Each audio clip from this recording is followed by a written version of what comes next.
Last comic of the half. He came all the way from Milwaukee to see you. The least you can do is give him a huge round of applause. Let's hear it for Steve Breese.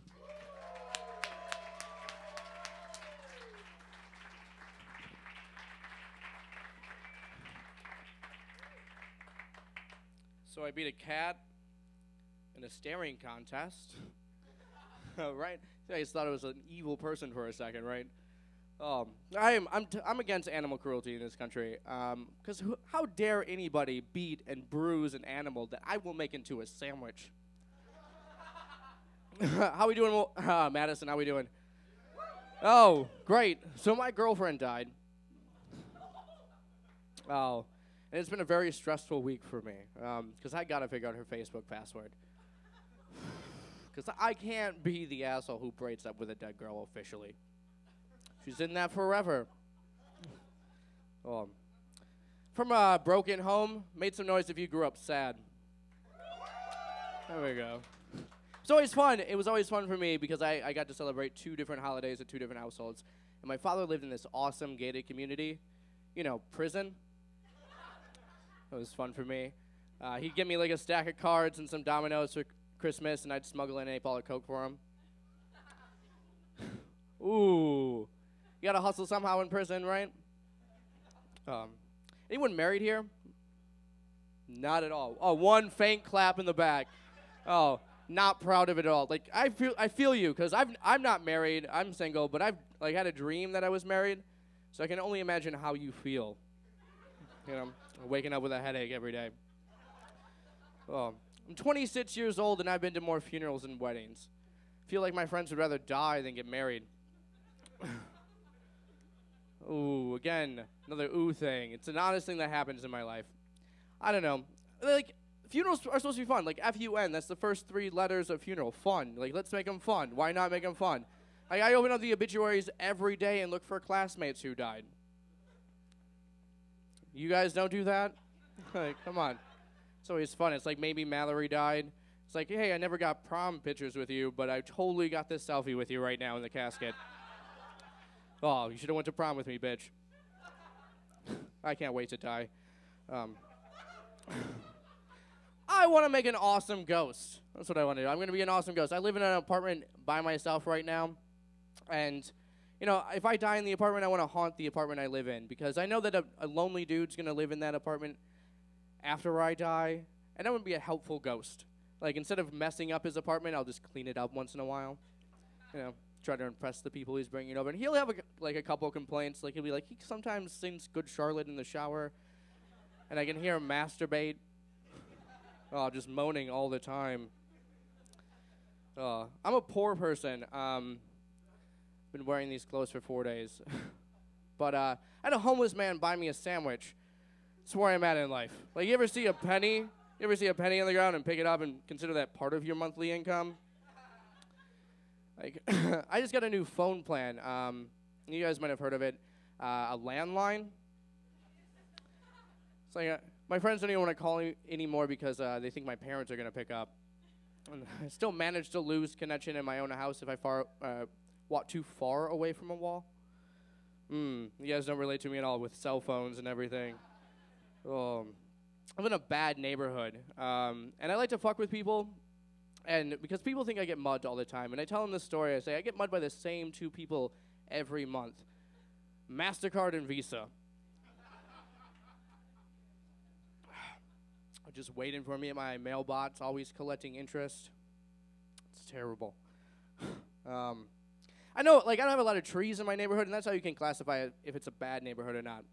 Because I don't have to worry about birds pooping at my car, but I walked out of my apartment the other day, and there was a man taking a shit on my car, screaming, I'm a bird, I'm a bird. I'm like, no, you're just a crackhead taking a shit on my car. And then he flew away. Oh. People do, like, openly sell drugs in my neighborhood, too. And they're always shocked when I look at them. Like, I'm looking at someone commit a crime on the street, and they're just like, what the fuck are you looking at? I don't know, crime happening? That's what I'm looking at right now. Like, no one cares at all, at all. You're just doing this, man. Buy some of that crack cocaine you have. Oh, you guys don't do crack. That's fun. It's a fun thing you should do. You should try it.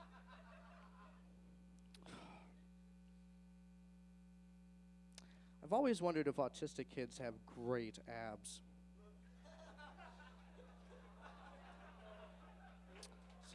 Always working out. Always working out. One of my favorite all-American pastimes is watching people mentally break down in public. Fuck baseball. Fuck it. I have this crazy dude who lives in my apartment, and he always thinks they are after him. I don't know who they are, but I do know that I am slipping notes in Russian under his door. Just for a little bit of fun. Oh, I'm an evil person.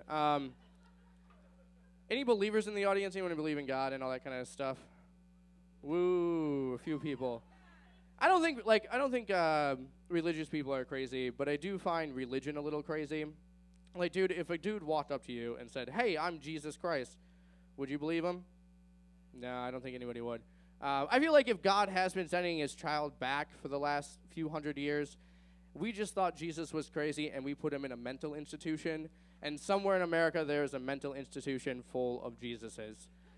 Just making clay dinosaurs into real dinosaurs. Changing their medication into Tic Tats because you got to have fresh breath to talk to the nurses. And changing their pee into apple juice because that's just fucking tasty. Right. I was rejected from religion. Like, I didn't reject religion. It rejected me. I was refused a baptism. I don't really know how a priest decides he doesn't want to touch a child, but he didn't want to touch me. You know? It's crazy. I'm going to tell you a short story. I go fishing, so if you think fishing is boring, it's going to be about this. I mean, maybe like this boring of a story. But I was fishing actually in Madison a little while ago, and I was throwing corn out into the water to attract the fish, and a bunch of ducks started coming. And they're like, "I'm not trying to catch a duck. I'm trying to catch a fish." So I started throwing pebbles into the water to scare them away, and more ducks started coming because I thought it was more food. And I'm like, "Oh, I got to stop this." So I picked up a bigger rock, and I was gonna throw it to the side of the duck pile. But there was a loon in the crowd of ducks. And if you don't know what a loon is an animal that dives underwater and then pops up randomly elsewhere. And right where I'd thrown the rock, that's where the loon happened to pop up. And I'm in public. There are hundreds of people behind me. And they didn't see me throw the rock, but they did hear a duck dying and see me packing up really quickly. And that's not where it ends. People started coming and watching this duck die. It was like they watched it die like around a pier and then around a cement thing. And one hero of a dude like walked out into the water with a newspaper. And I went back to fishing because no one was paying attention to me anymore. But he wrapped the loon in the newspaper and then walked out of the water, and people started clapping. Like he was this awesome dude. And then he just drops it in a trash can. And that's where I started clapping, because you are an awesome dude. Oh. Marijuana, that's a topic. I like to partake in that. Here's a fun fact. Every 46 seconds, a pothead gets arrested in this country. And that's the quickest thing a pothead has ever done. I really don't think the crime fits the punishment. Like, when I was a kid growing up and I would get caught smoking pot, they would just take my pot away and call my mom. Fair punishment. Disappointment of mother, totally. A fair punishment. Because I don't believe it's a crime. Like, if you can commit the crime from a couch, you shouldn't be getting arrested for that. Yeah. I was watching a horror film a little while ago, and I had a cold. And I took some Robitussin, and then I smoked some pot because I was watching a horror film. And then I forgot I took Robitussin, and I took more Robitussin. And then I got really scared when I was trying to go to sleep because I thought there was a demon taking over my body. I had this warm sensation like overtake my body, and I was just scared. And I was like, Steve, just turn around and turn on the lights. Just turn around and turn on the fucking lights. And I managed to do it. And I flipped on the lights, and my room was clean. That's a callback. Thank you guys. I'm Steve Breese.